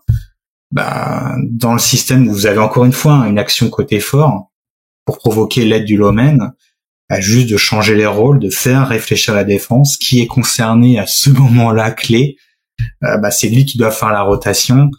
Et encore une fois, plus vous faites réfléchir la défense, moins elle peut anticiper, plus elle va être en retard, et plus vous pouvez obtenir un panier facile pour l'attaque. C'est vraiment, encore une fois, ça reste assez simple, hein. C'est juste pendant que l'intérieur plonge au panier sur pick and roll, tu fais remonter quelqu'un dans l'autre sens, et du coup, en fait, tu mets les défenseurs dans une position où ils doivent, dans l'instant, et très très rapidement, décider de où aller, et aller plutôt là, et sachant qu'en fait, quasiment à chaque décision, l'attaque peut faire un contre-move. C'est-à-dire que si tu choisis de ressortir sur le cut qui remonte, personne couvre le panier, ou vice-versa. Si tu couvres les deux, il y a peut-être pas autant d'attention qu'il faudrait sur le porteur de balle, du coup, qui peut avoir un drive facile, etc., etc. Et c'est notamment aussi un peu de ce principe-là que dérive le fameux Spain, le fameux écran, qui là, c'est plus totalement une course simplement. C'est carrément que le mec qui remonte en même temps que le pick and roll, il vient faire aussi un écran pour l'intérieur qui plonge. C'est ça, oui. Mais comme je disais, les systèmes de cut, on va en retrouver plein. Et notamment dans le basket européen, vous avez aussi ce système du low man, bien évidemment. Vous avez des coachs comme Obradovic qui vont demander que les 3 joueurs qui ne sont pas impliqués sur le pick and roll aient certains mouvements. Et ces mouvements qui vont aller de pair, qui vont avoir lieu en même temps, est fait pour brouiller les pistes et de savoir justement qui est le low man. Je crois qu'il y a notamment dans son principe, il y a toujours le joueur qui est normalement dans le corner mais côté fort. Dans le cas d'Obradovic, ce joueur-là, au moment du pick and roll, va aller couper pour se mettre dans le corner côté faible. Et du coup, le joueur, momentanément, devient le low man, sauf qu'il s'y attendait pas, et s'il regarde un petit peu l'action, il s'est pas aperçu qu'il était devenu le low man entre-temps, quoi. Donc bref, il y a des choses très intéressantes là-dessus, plein de manières différentes de l'attaquer, et c'est vraiment très intéressant, et ça montre quand même toute la pression qui peut être mise sur ce rôle-là, et pourquoi les équipes ont tendance à mettre leur meilleur défenseur dans cette position, parce qu'elle est pas loin d'être devenue la position la plus importante aujourd'hui, le rôle le plus important dans une défense. Je sais que pour préparer l'émission, il y a 2 semaines ou 3, j'avais posté un sondage sur Twitter en disant c'est quoi pour vous le plus important aujourd'hui entre un bon défenseur sur le point d'attaque et un bon low man? Je sais pas à quel point le terme est et connu, compris, etc. Mais ça allait largement en faveur du défenseur au point d'attaque, 50% contre 30%. Moi, je sais que ma réponse, c'est clairement l'opposé, quoi. Je préfère avoir un excellent lawman qu'avoir un excellent défenseur au point d'attaque. Enfin, ça, je trouve, je paraphrase ma question, c'était pas exactement ça. Mais en tout cas, si on me demande de choisir entre Torrey Craig et Gary Trent. Ouais, là, c'est des exemples. Hein. Mais dans la théorie, entre un excellent joueur sur lawman et un excellent joueur sur le point d'attaque, oui, je préfère tous les jours l'excellent lawman. Est-ce que tu as d'autres façons d'attaquer le lawman qu'on aurait oublié?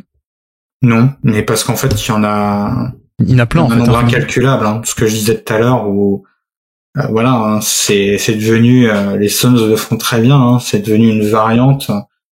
Bah voilà, les Suns, c'est devenu pour eux, notamment en l'associant avec un exit screen, bah c'est devenu une manière différente de défendre leur spin pick and roll. Ils mettent énormément de pression, bah encore une fois, sur ce joueur qui est censé être le lawman. Bon là, sur des choses plus compliquées que l'attaque de Michael Porter Jr. dont on parlait tout à l'heure. Mais voilà, je pense que c'est vraiment aussi l'exemple le plus parlant qui montre toute l'importance aujourd'hui de la défense sans ballon, du bon placement, de quelqu'un qui est capable d'anticiper, mais aussi de bien communiquer. Avoir un excellent lawman ne suffit pas. Comme je dis, la communication est vraiment importante parce que, voilà, comme on disait tout à l'heure, hein, c'est pas juste un rôle passif où son défenseur ne va pas bouger, c'est à lui de gérer. Non. On va le mettre en pression pour que il y a un deuxième joueur qui soit impliqué. Il faut que la communication entre les deux soit très bonne, entre les deux défenseurs, parce que sinon, certes, vous aurez peut-être pas un lay-up de concédé, mais vous aurez peut-être un tir à 3 points ouvert. Et je pense une dernière nuance aussi, ça montre parfois aussi l'importance d'avoir des joueurs qui vont avoir la compréhension que sur cette action qui est en train de se passer, la défense est cassée ou n'est pas bonne. Et a priori, un joueur qui était pas le lawman, en comprenant que celui qui doit être le lawman est responsabilisé ailleurs, n'aura pas le temps de faire la rotation, etc., décide quand même de partir et de prendre ce rôle du lawman en cas d'urgence. Mais je sais plus, il y a pas longtemps, je voyais un match de Herb Jones du côté des Pelicans, et je crois 2 fois, je l'ai vu prendre vraiment au secours ce rôle du lawman, parce que clairement, la défense n'était pas bien positionnée pour, et être capable, voilà, de freiner des attaques au panier. Donc, il y a en plus, j'ai après cette couche supérieure qui est d'être capable au moment où il faut de tirer la sonnette d'alarme et d'agir en dehors des principes défensifs classiques de votre équipe, quoi. Sachant que Herb Jones, c'est quand même pas mal, quoi. On est sur le haut du panier, donc effectivement. Alors juste moi, je non pas que j'en avais pas conscience, mais ça me fait penser quand même. Là, on a parlé de pas mal d'enjeux, pas mal de tactiques, pas mal de variations, pas mal de stratégies. L'importance de ce rôle-là, c'est quand même dingue de se dire que il y a quelques années, il y a pas si longtemps que ça, il y a 20-25 ans, peut-être même un peu moins, les défenses de zone n'étaient pas autorisées. Et ça fait toujours, enfin, parce que je suis tombé sur une vidéo là il y a 2-3 jours qui parle des finales 98 où sur les premières possessions du match 1, je crois, Jordan se fait siffler 3 fois sur une défense illégale parce qu'il se tient à 2 mètres plutôt qu'à 1 mètre de son shooter côté faible. Tu te dis ouais, c'est waouh. C'est vrai que la métamorphose, elle est quand même assez incroyable, quoi. C'est même pire que ça, parce que bon, là, ça que je vois très bien la vidéo dont tu veux dire, il y a un côté, on va exploiter le fait que il y ait certaines règles défensives qui interdisent de défendre en zone. Mais en fait, souvent, tu pouvais quand même réussir à avoir un lawman parce que le spacing était tellement peu maximisé que en fait, t'avais quand même des joueurs qui se tenaient côté faible mais assez proche du panier, et tu pouvais venir en rotation derrière, quoi. C'est là où je pense, plus vous êtes bon à 3 points, plus vous allez mettre plus ce rôle du lawman va être compliqué à tenir. Si vous avez une équipe qui a un très bon spacing, ça joue à une question de centimètres ou de demi-seconde. Plus vous allez être bon à 3 points, plus en fait vous allez réduire la marge d'erreur et demander une gestion à la perfection. Et à l'inverse, si vous n'êtes pas bon à 3 points, vous allez laisser une marge colossale à la défense. Donc ça montre aussi, c'est un peu, voilà, il y a cette idée aujourd'hui on prend trop de 3 points et tout, mais en même temps si vous ne les prenez pas, la défense va s'en servir contre vous et vous rendre la tâche encore plus difficile. c'est là où, comme je disais, hein, c'est un phénomène qui s'auto-alimente, où les défenses vont essayer d'optimiser au maximum vos manques de spacing. Vous devez gagner vous-même en spacing pour mettre la défense dans un rôle de plus en plus compliqué, et c'est pour ça qu'on a une telle évolution du 3 points ces dernières années. Tout à fait. Bah écoute, merci beaucoup Antoine d'être venu parler avec nous de ce sujet. Franchement, j'aurais pas pu le faire sans toi, donc merci beaucoup Antoine. C'était avec plaisir. Je pense que c'est vraiment quelque chose qui est un concept assez important, mais je sais pas à quel point connu, donc c'était un plaisir et c'est intéressant d'en parler parce que on voit les multiples couches qui se cachent derrière une simple rotation défensive. Merci à tous d'avoir suivi cet épisode, j'espère que ça vous aura plu. Bon, voilà donc pour le rôle du lawman qui est véritablement un point central de NBA et des défenses NBA à l'heure actuelle. Et d'ailleurs, tant qu'on y est, je vous encourage à regarder pendant des matchs, à essayer de regarder à chaque fois qui est-ce que les attaques essayent de placer dans ce rôle-là et qui est-ce que les attaques essayent de cibler de cette manière. C'est un petit jeu que vous pouvez faire d'un point de vue tactique et stratégique, c'est essayer de noter ce genre de façon que les équipes tentent d'attaquer. Et puis d'ailleurs, on en a parlé dans le podcast, mais je vous encourage aussi très fortement d'aller voir ce fameux site internet sur lequel il y a pas mal de théorisation autour de la tactique. Donc, si ça vous intéresse, ça s'appelle The Basketball Action Dictionary. Et au passage, je vous recommande également le premier site qui a inspiré celui-ci. C'est tout simplement The Basketball Dictionary de Dylan Murphy. Donc voilà. La prochaine fois, je peux pas vous dire pour sûr, mais je pense que la prochaine fois, on va se retrouver pour un duel de joueurs mystères. Et donc, sur ce, je vous remercie une nouvelle fois de nous avoir écoutés jusqu'au bout. Merci à Antoine d'être passé sur le podcast, bien sûr. Et je vous dis à très bientôt. Ciao.